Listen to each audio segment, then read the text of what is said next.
Sorry. I don't know if that was caught on our live feed or not, Lisa, but that was hilarious. Okay, so welcome. Now that was. Ever just start the show like a normal podcast? We never do. And no. And if they saw how we ended after, yes, Donkey's Place. We're going to talk about them in just a minute, Lisa. Just a minute. Give me a minute. Hi, everybody. This is Dana. This is the Outdoor Football Podcast. I am joined by the usual suspects, Lisa, Kate, and Sonia. And I think this is the first time, maybe this season, maybe one other time, that we're going to talk some college ball tonight. Because there was some drama, baby.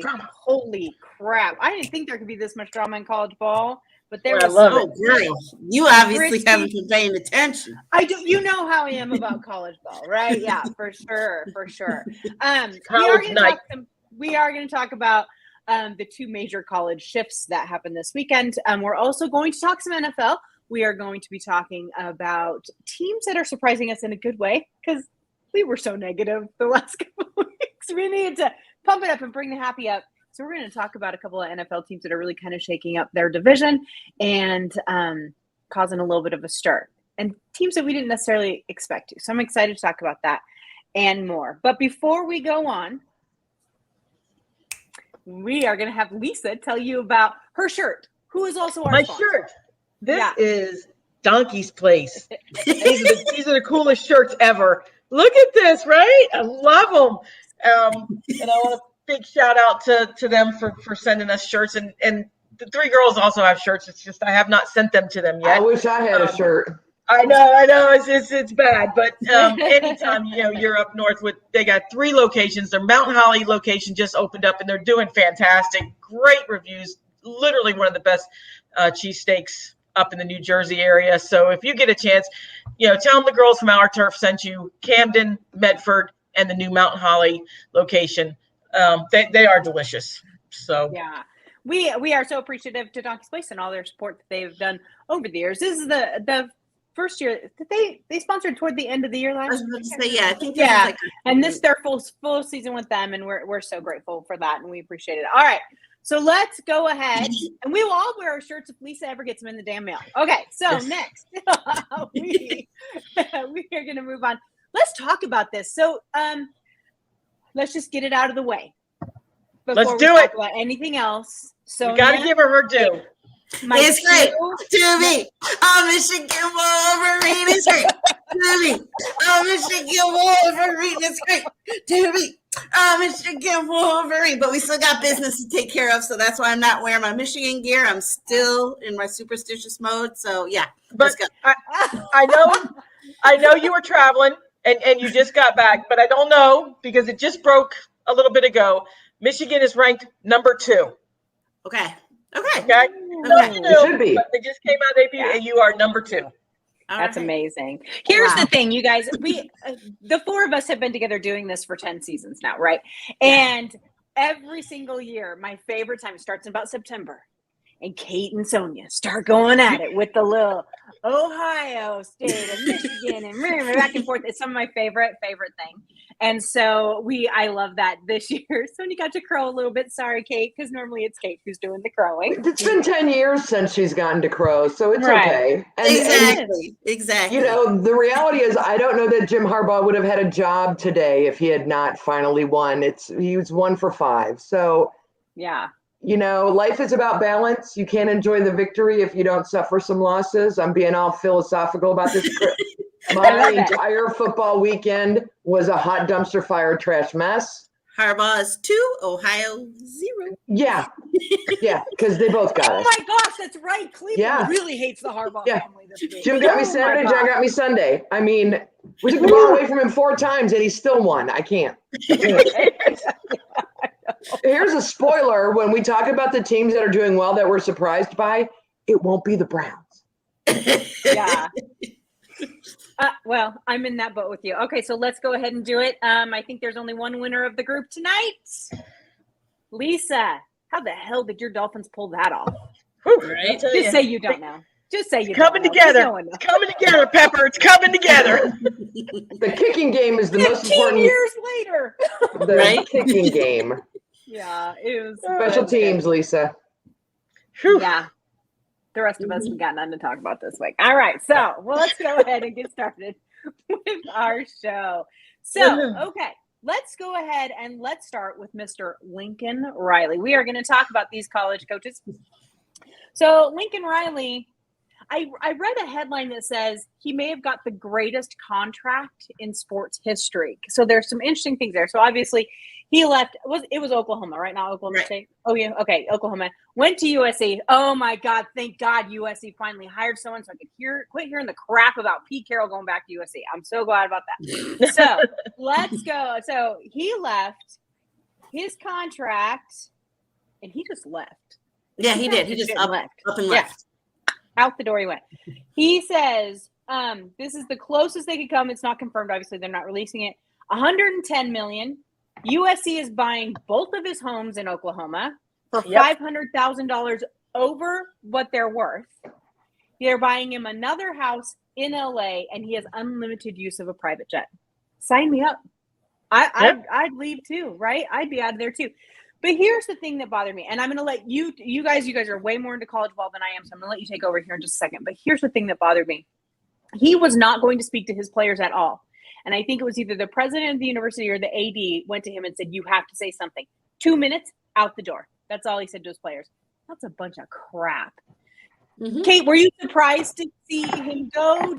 Was this a shock to you? I know Brian Kelly was a shock to a lot of people, so we're going to talk about that in just a minute. But what about Lincoln? There were a lot of names that I heard being bantered around for this job. Most of them either current NFL coaches or former NFL coaches. I don't understand why the USC job is so much more desirable than OU. So I mean, like, it's California, but I mean, aside from that, I don't get it. But I am with you, Dana. I was really unhappy with the way he left. Mm-hmm. Especially considering, if they'd have won that game against State on Saturday, mm-hmm. they'd be ranked. They'd be a BCF playoff team. They would be like the only team from the last 3 years to go back to the BCS playoffs. It's been a hot mess in the playoffs the last few years, and they were the only ones that had a chance of getting back there. Mm-hmm. And it's almost like they lost, and he was like, "Yep, that's it. I'm out. Bam, gone." Right. I get that in the NFL where it's a job and you are only loyal to yourself and your paycheck and all that kind of stuff. But I always feel like college is different. Like, there's that relationship between the coach and the players. He wasn't even on my radar as someone that might leave, might get fired, but not might leave. Right. Might get fired, but not just bail. Right. You bring up a good point. And Lisa, I'm going to hand this over to you because this is something that I have always understood about college ball is that there is a different level of relationship between a college level coach and his player than there is in the NFL. Absolutely. The NFL feels much more like a business used to than it does now. And we're going to talk about Rich Eisen's rant, which was fantastic. If you guys haven't gone and watched Rich Eisen today it was so good. But so, And so what about these kids? What I kept seeing from fans, Lisa, was this guy just sat in people's living rooms 2 weeks ago recruiting, and now he's gone. And it's like, that was a huge deal. That's college football. I mean, we've all seen it. Jimbo Fisher did it with FSU. He was recruiting all the way up, wouldn't answer questions. Lincoln Riley's leaving for the contract. There's no ifs, ands, or buts for that. It's money. That's just bottom line. Because, he turned down the LSU job, which Brian Kelly ultimately ended up getting. And now when you look at OU's roster, Spencer Rattler's transferring, Jason Hasselwood's transferring, 2 of their top receivers are transferring. The backup quarterback that they started is following Lincoln to USC. So I mean, so a lot of them are jumping ship. So Bob Swoop's going to be taking over, which he has to be a strong candidate to keep the job. To me, So that's strictly money for him. Like you said, we got jets that are, we're dangled in him. We got, sort of like throwing the kitchen sink at him is basically more or less to me. Because it certainly isn't about winning. I hate to, it's not. Because if you're going to go to that side, then we have to look at Brian Kelly and LSU. Because the only thing missing from Brian Kelly's stellar college is a national championship. They could be in the playoffs like as of next week or something. Yeah, right? Did I read that correctly? But SEC teams with their strength of schedules, they are almost guaranteed to be in the playoffs. Almost with you can lose 2 games in the SEC and still make it in the playoffs and have a shot at the national championship. Brian Kelly sees this, so Notre Dame with 1 loss gets overpowered by SEC. I hate to say it. It's a power conference. They have, the Alabama, Auburn. Look at the Iron Bowl this weekend. Look at, my God, 4 overtimes. I mean, it's just incredible that, you can have 2. So I think Brian Kelly strictly he wants that national championship. Brian Kelly sees the SEC, sees national championships. So, but let's talk about Brian Kelly for just a little bit. So he was a smidge better than Mr. Lincoln. He sent out a nice little group chat to his players that said, "Oh, hey, sorry that got leaked, but yeah, it's right, I'm out." Right, and then met with them for 11 whole minutes today. And so kudos to you. 11 whole minutes. I get anyway. Okay, so.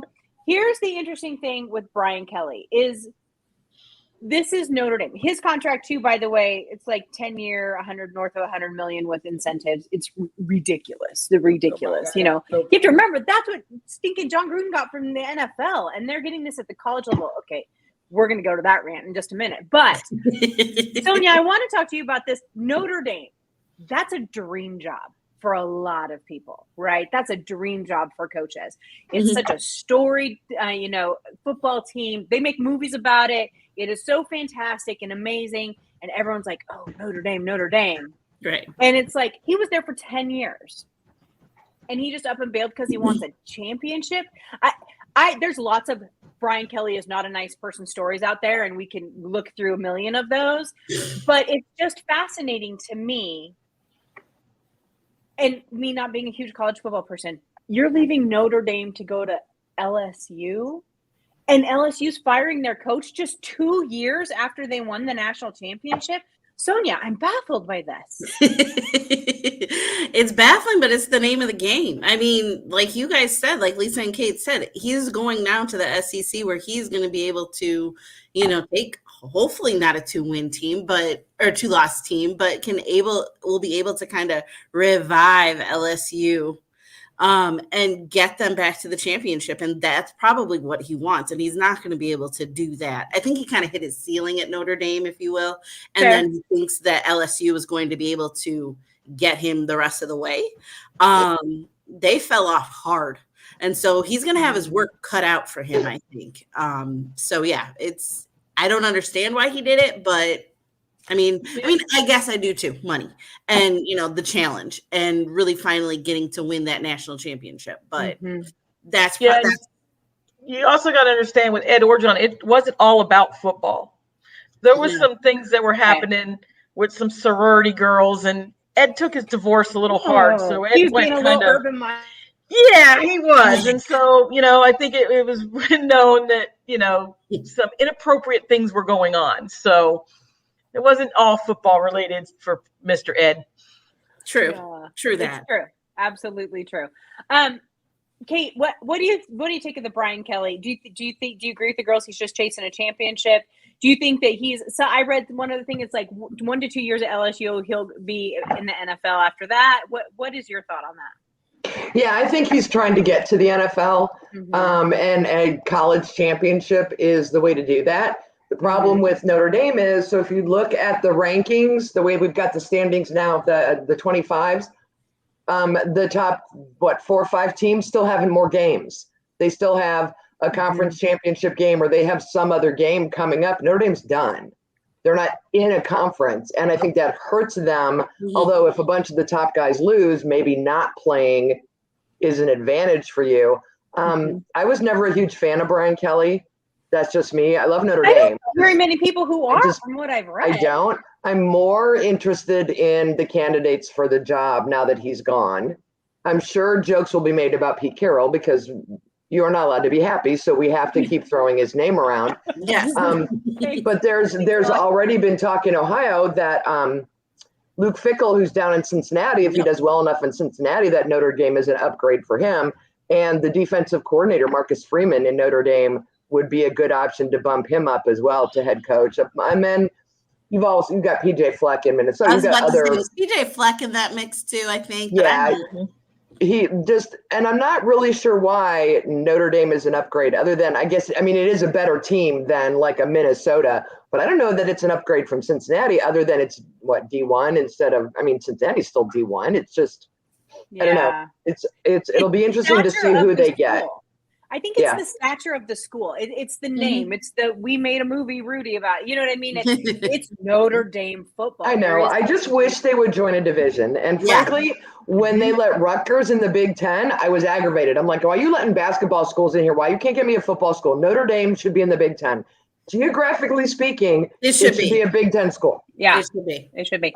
And they are, they're independent. Rich Eisen was talking about that on his show. And once again, you guys should really go watch Rich Eisen's thing about this today, because he brought up a really good point. And this is where I want to kind of move this to. Mm-hmm. College football is easily as big of a business as the NFL. Yep, easily. With free labor. They get these kids, they go pull them out of whatever little podunk town they live in. Sometimes it's LA, sometimes it's nobody heard of you, Mississippi, right? And they pull them out and they bring them up there. They work their tails off. They make millions upon millions upon millions of dollars off of free labor. Forever, it was considered these guys are considered amateurs, but they're not any longer. When you have coaches making this much money, you have schools spending this much money. It's very hard to justify calling it amateur sports any longer. And I know that there is a movie coming out, National Champions, I think is what it's called, that addresses this very bluntly. And that movie comes out here pretty soon. I cannot wait to see it. I saw the preview for it when we went and saw King Richard this weekend, and it looks fantastic. But there is that whole divide. Well, first of all, I want to get your guys' opinion. Lisa, I'm going to start with you. Mm-hmm. What do you think of the big business of college ball? It has changed so much in the last 10 to 15 years from what it was before. Do you see an actual improvement in the game, or just in the bank accounts of the schools and the coaches? As of right now, it's treading towards the bank accounts for coaches, right, and changes. It's that obvious. It's like, like you said, and a perfect example is Lincoln Riley. You're throwing, kitchen sinks at these coaches and, to get them. And when you can buy out $100 million contracts like it's nothing.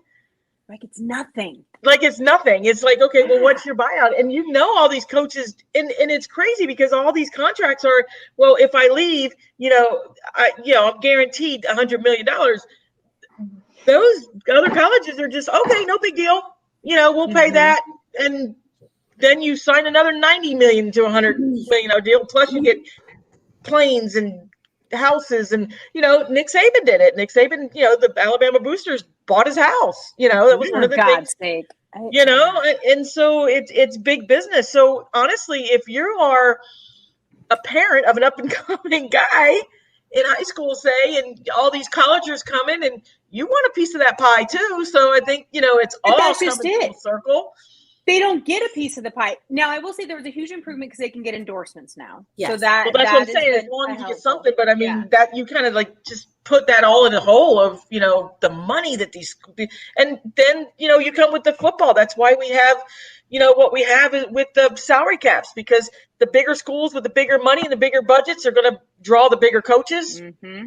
The more talent. That's exactly what John just said. He says college playoff is basically the same handful of schools every year. There's zero parity, and that makes it less interesting to watch. And that's what you're saying with the SEC. And it's because they have this ridiculous amount of money, they can go get these huge big name coaches. Mm-hmm. And so then, like we saw with that kid from Oklahoma is now going to USC. Yep. He's just following the money. Yeah. You just, you want, because every kid dreams to get to the NFL. That's what your dreams are. We talked about it. I think we talked about it a couple of years ago with Alabama. I mean, as much as I dislike Nick Saban, honestly, if I had a son, I'd want him to coach him. Because he gets there. But I think that brings up John's point too in the chat. It's like, what does that do for parity in college, Sonia? What does that do for these other schools who are just fighting? They will never get the recognition, maybe, because they can't afford this. They don't have a bunch of CEOs of Fortune 500 companies who went to school there. They didn't go to, you know, the Minnesotas or the Cincinnatis, like we were talking about before. I'm not sure. I'm wondering when there'll be regulation. At some point, I would think there has to be some regulation on this, or they're going to have to start paying these players. I mean, flat out, right? They're going to have to start paying them. I mean, in the end, right? I think, but, and even that's a slippery slope, you know, like how do you pay your players? Does everybody get the same thing? Does your starting quarterback make the same as your, you know, your walk-on offensive lineman? You know, how does that work? What does that look like? So that's the hardest part. And what a lot of the schools are doing too is that. Oh, she froze. Did we lose Sonia? We might have lost her. She froze. Freezing. Well, let's wait for Sonia to come back. But let's continue that. Oh, there she is.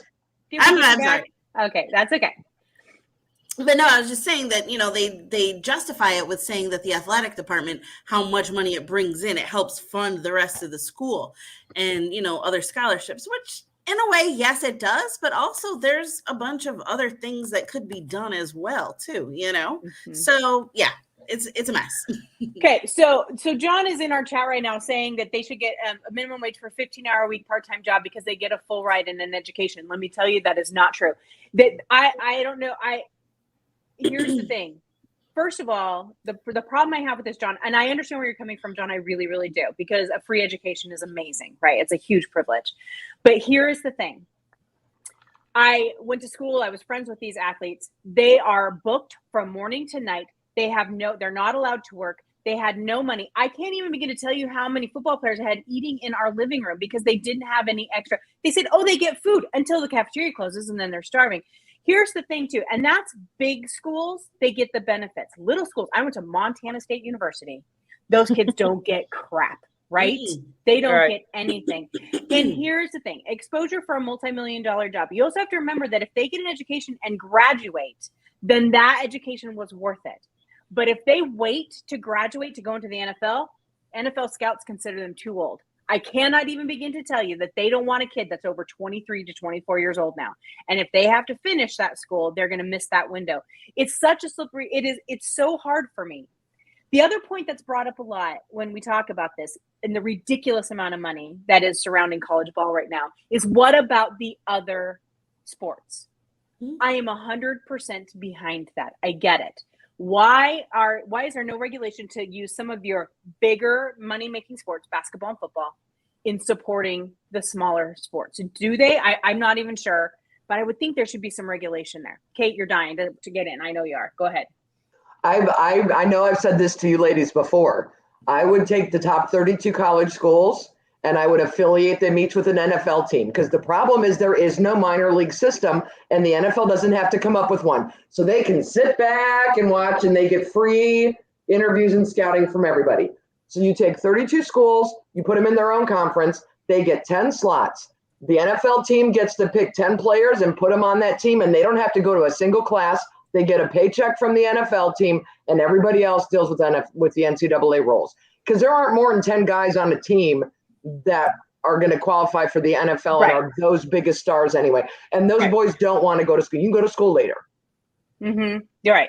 You have some kind of a contract with them. I went to school long before you did, but I went to Bowling Green State University. And at the time that I was at Bowling Green, they had just won the national championship in '84. We had an awful lot of hockey players come down from Canada that went to Bowling Green, and they had been drafted by NHL teams and were going to college. And the NFL team was watching them and waiting for them to be ready to get called up. And as long as they hadn't played a second of ice time for the NHL team, they still had their eligibility. But they were the property of an NHL team. Kind of like baseball too. Yeah. And a lot of those boys ate lunch in our dorm room because we had extra stuff and they didn't. I knew a lot of those players, even some of the football players and soccer players and stuff. I will tell you, they're allowed to have jobs. It's just that with the football program, with the way their day is booked, there's no physical time in the day for them to actually have one. Right. The interesting thing here too, I think that this needs to bring up is what about those players who don't make the NFL? What about those players?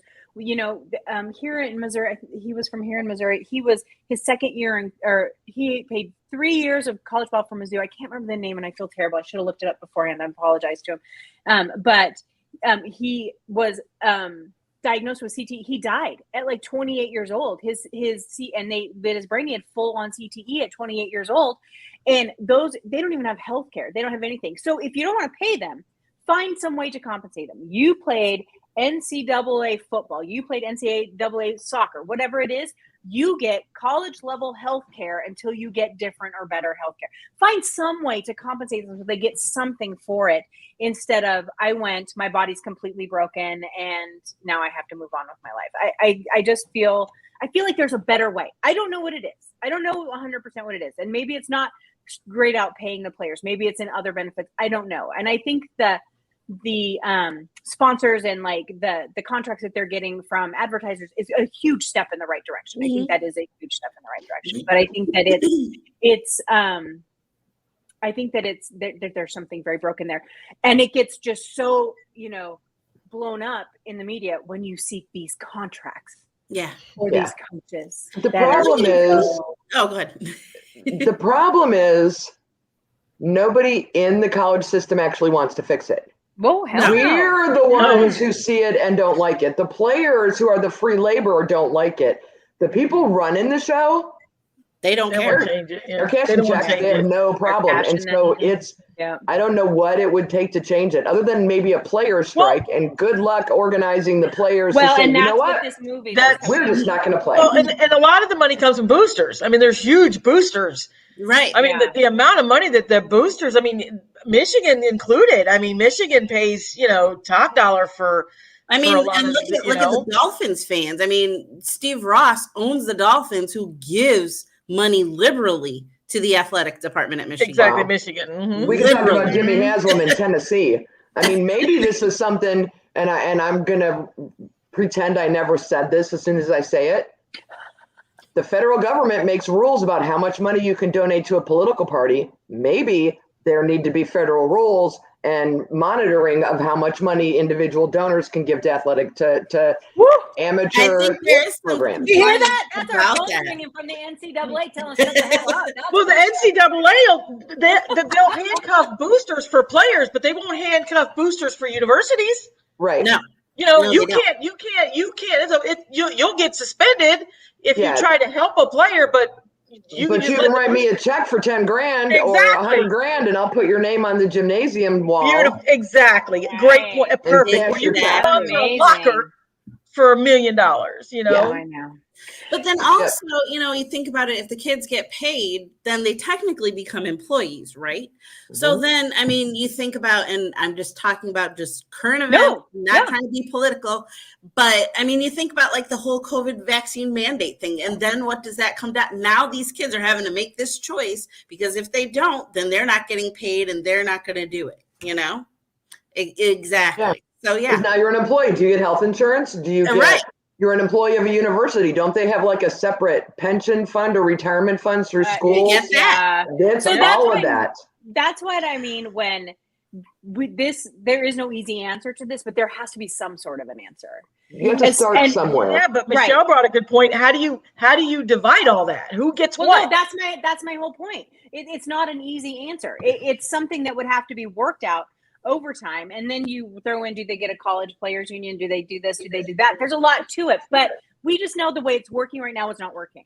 It doesn't work for these people. So there has to be something else involved. There has to be. Well, and I think them being able to do endorsements and that kind of stuff is easy. It's huge and it's easy. And it's easy to monitor, and you did a commercial, you get a check. It's your name's on an EA Sports dude, you get a check. Those are, you go sit and sign cards at a card show, you get it. Those are easy to do, and it's a good place to start. Actually, that's a very good idea. John and I don't always agree on things, but I actually completely agree. Give them a cap. Anyway, all right. So let's move on. All right. So we literally spent 30 minutes on college ball because that's what it's hot in these streets. We don't know how to go. It's a hot topic too, because like I said, we go, when we started it off, then we go into branches because we know all the problems. And like Dana and Michelle's made a good point, because now we're just strictly talking about football. Where's baseball, volleyball, basketball? They're going to want a piece of that pie too.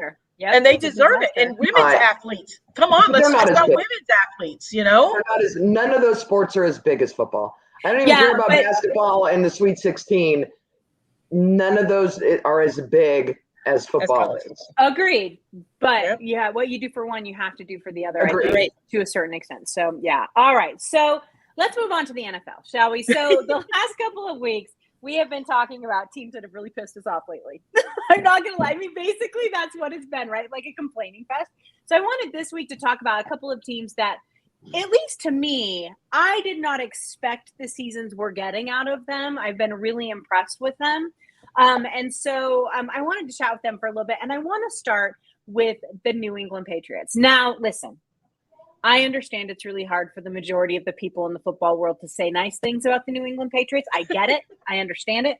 But I'm damn impressed. I'm not going to lie. We all knew Bill Belichick was a fantastic coach, right? We've always said, greatest of the era, whatever it may be. But to take the rookie quarterback he has no real number one receiver. I mean, there's not a lot of superstars on that team, right? They've got a couple of decent running backs. I don't know. It's like that. It seemed to be a team that was going to do better than last year, but not be sitting at the top of their division come week 11. Sorry, Lisa, again. Lisa's like, no, not again. Get rid of this man. Kate, I'm going to start with you. Did you expect this out of the Patriots this year? Did you think maybe their success would take a little bit longer? And then I'm going to have Lisa go off about the quarterback. So I'm going to have you talk about the whole team. No, but mostly because I thought the Bills would easily be number one, and I thought the Dolphins would be fighting them for two. And Mac Jones was not one of my top three quarterbacks coming out of college. Just don't care for him. I just don't. And I think I'm prejudiced against the school he went to. That could be part of it for me.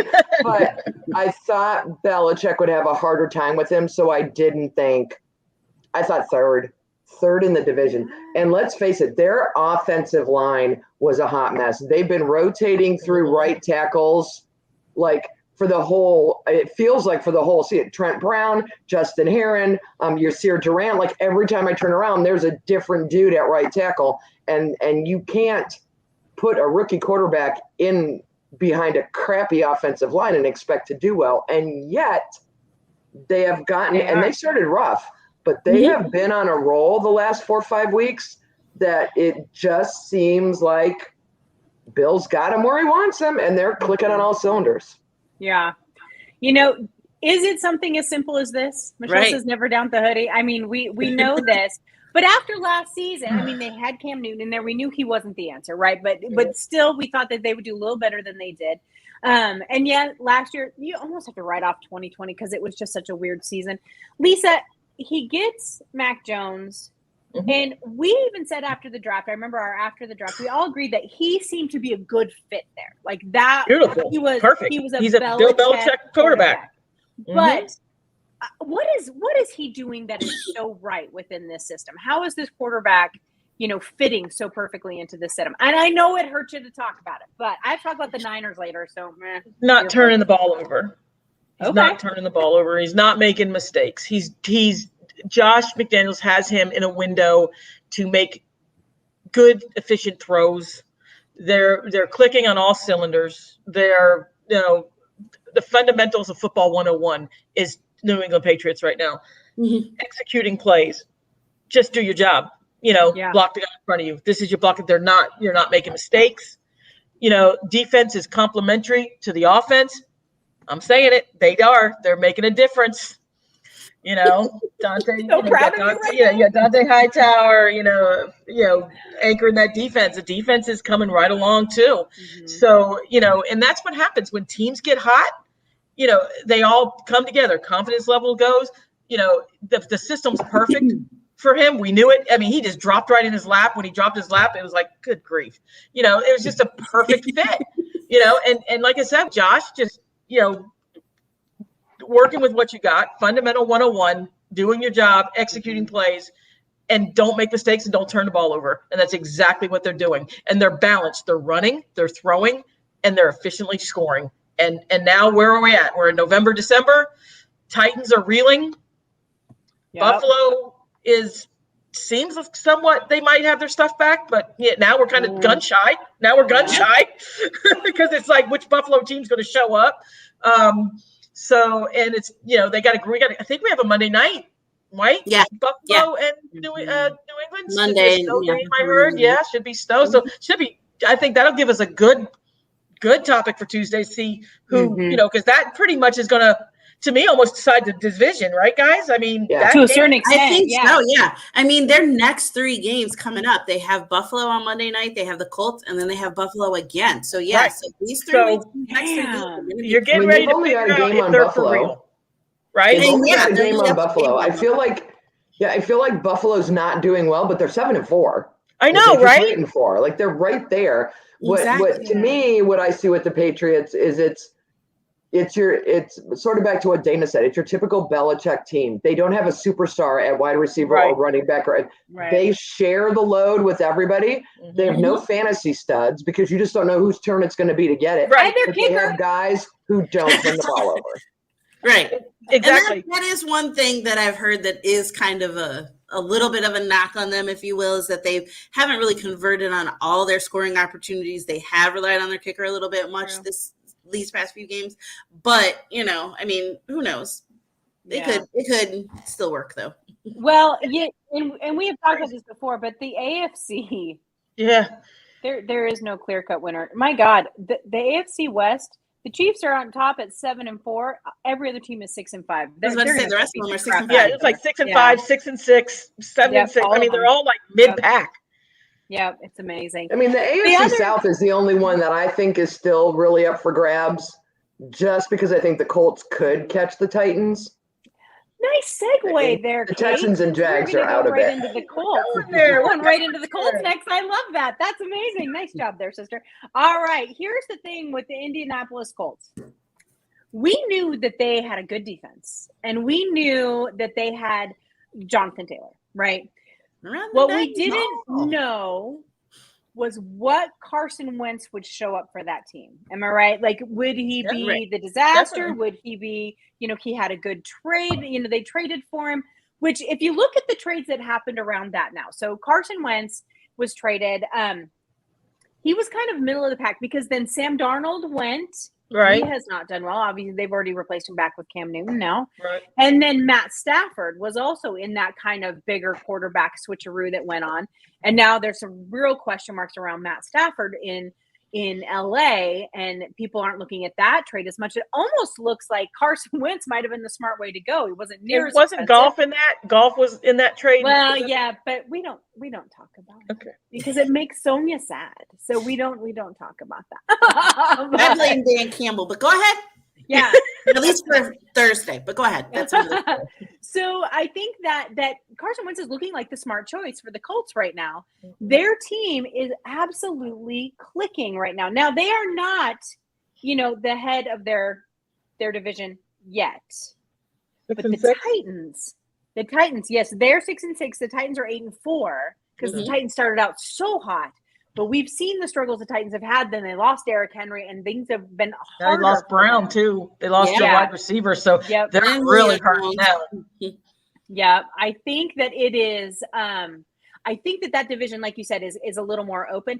But the way that this is all coming together for the Colts has been insanely impressive to me. Kate, what do you think about the Colts when you watch them play? They started 1-4. Right. And I think we even talked like after week 5 about the teams that we were surprised at how bad they were doing. And this was one of them. Mm-hmm. But I will tell you, for me, the one stat that tells you a lot about what's going on with the Colts is the turnover ratio. They're plus 12. Wow. Plus 12 is huge considering how they started the year. And that's how they're staying in this game. I think we could probably, when we were talking about teams last week that were having issues and needed a reboot, turnovers was again something. Injuries and turnovers, right? Mm-hmm. And so with the Colts, they have done a really nice job of, holding on to the ball and taking the ball away from them. Mm-hmm. I'm frankly shocked and alarmed. I'm surprised that Jonathan Taylor's got over 1,200 yards of rushing this year. I love him. He does. But I did not. It's a workload, I didn't man. think in that division and with the way that Carson Wentz likes to throw the ball around and all that stuff, I just wasn't expecting 1,000-yard season from him, let alone 1,200 yards after what, week 12? Week 12. Yep. Okay, Yeah. That's So, crazy. so You yeah. know, I find a lot of it, their highest receiver is Michael Pittman. He has 800 yards already. Right. You know what I mean? And so it's like this yeah. team is working well. Go ahead, Lise. And that's it with Jonathan. And let's go back to Wentz for a minute. Just like Kate said, Kate said, you can count on him now. When John, because this game this weekend, the only reason they lost this game is the turnovers killed them. That was it. I mean, they were in the game the whole time. They were even leading. Carson Wentz was 27 for 44 for 306 yards. 3 touchdowns, 2 interceptions. One was at the end of the game. We won't count that one. But, he had a strip sack because of the offensive line, stuff like that. But honestly, if they hadn't had 5 turnovers, they'd have won this game to me. Yeah. Oh, I agree. I totally agree. And they're fun to watch too. And that's like, you can just see everything, all the pieces moving. And I love I have their defense in fantasy too. Anyway, so still number 1. Just want everyone to keep reminding you, I am still number 1. Hey, I won. I'm coming. I'm coming for you. I won. I'm coming. I'm right behind you. Moved up into the top 4 this week. Y'all don't even see me coming. You don't even see me coming. I moved up. I am officially in. I am now playoff eligible in our league. Nice. So anyway, back to the Colts. Coming for my crown. But I think that what we're seeing is Carson Wentz being managed well with the run game. I think that we see a little confidence coming from him because let's be honest, the Eagles, a lot was on his shoulders when he played for the Eagles. And so I feel like there's just, and it's so damn well coached. That team, it's been so impressive. I'm really excited about them. And I'm glad that they're doing as well. It's weird to say you're excited about Indianapolis when there's not Peyton Manning as their quarterback, but it's been really fun to watch this team kind of come together. Totally been great, especially for fantasy purposes. 3rd round, people. I got Jonathan Taylor in the 3rd round. That is crazy. Right? I didn't even think that he would even, because he's with the Colts, so it's like the same thing. What was your expectations of the Indianapolis Colts? Exactly. Because they traded for Carson Wentz, who I have to honestly tell you, he surprised me. I really honestly think that trade benefited him, and he just needed to clear. And he is doing great. Like I said, he surprised me very much. For sure. Well, this breaks my heart, but I was going to talk about the 49ers, but we're out of time. Oh, darn it. Let me say this, because we'll talk NFC next week. Yeah. But I will say this. I will say this. Especially that NFC East. Boy, oh boy. Yeah. It's a little so we will get to the 49ers next week, I promise. We will do the NFC next week. Let's do that. That'll be really fun. All right. Well, thanks. I want to thank everyone and all of our people in chat who chatted with us. We love that so very much. We will be back again next week. Same time, same place. 8 p.m. Eastern time, every Tuesday. We're here, people. We're just here. Just come hang out with us. Come chat with us in the chat. We love it. All right. Hope everyone has a great week. Bye-bye, everybody.